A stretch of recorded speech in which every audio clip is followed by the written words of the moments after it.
दोस्तों रिसेंटली रसिया ने भारत को 400 किलोमीटर की रेंज की R-37M मिसाइल ऑफर की है। भारत के लिए यह मिसाइल इंपॉर्टेंट इसलिए है क्योंकि ऑपरेशन सिंदूर के दौरान जब पाकिस्तान से हमारी डॉग फाइट हुई थी उसमें जो सबसे मेन कैपेबिलिटी हम लैग कर रहे थे वो थी BVR कैपेबिलिटी। जहां पे पाकिस्तान PL-15 जैसे मिसाइल का यूज कर रहा था वहीं पे हमारी तरफ से मेटियोर मिसाइल फायर की गई थी या नहीं की गई थी इसके बारे में कोई कंफर्मेशन अभी तक नहीं है।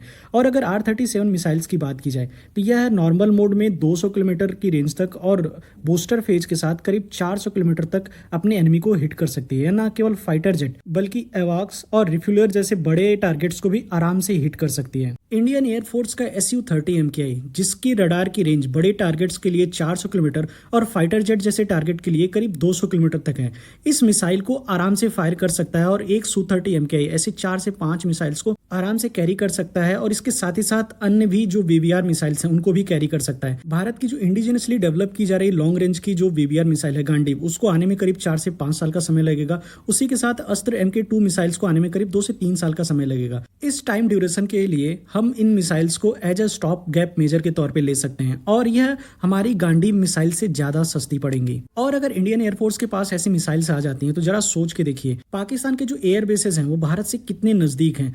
ज्यों ही पाकिस्तान की कोई भी फाइटर जेट जो टेक ऑफ करेगी वह पूरी तरीके से इस मिसाइल के रेंज में होंगी और हम आराम से इन्हें शूट डाउन कर सकते हैं। इवन इस मिसाइल ने रसिया यूक्रेन वॉर के टाइम पे करीब 217 किलोमीटर दूर एक यूक्रेनियन Su-27 फाइटर जेट को शूट डाउन किया था। यह मिसाइल भारत की BVR कैपेबिलिटी को और ज्यादा इनहांस करेंगी क्योंकि यह मिसाइल्स पाकिस्तान को अपने जो BVR मिसाइल्स हैं उनको लॉन्च करने से पहले ही डिफेंसिव मोड में जाने के लिए मजबूर कर देगी। यह मिसाइल्स भारत के लिए इसलिए इंपॉर्टेंट हो जाती है क्योंकि यह भारत को एक इंपॉर्टेंट कैपेबिलिटी प्रदान करती है क्योंकि एनिमी कभी आपसे आपकी कैपेबिलिटी पूछ के नहीं आता है और अगर खासकर आपका एनिमी पाकिस्तान और चाइना जैसे देश हो।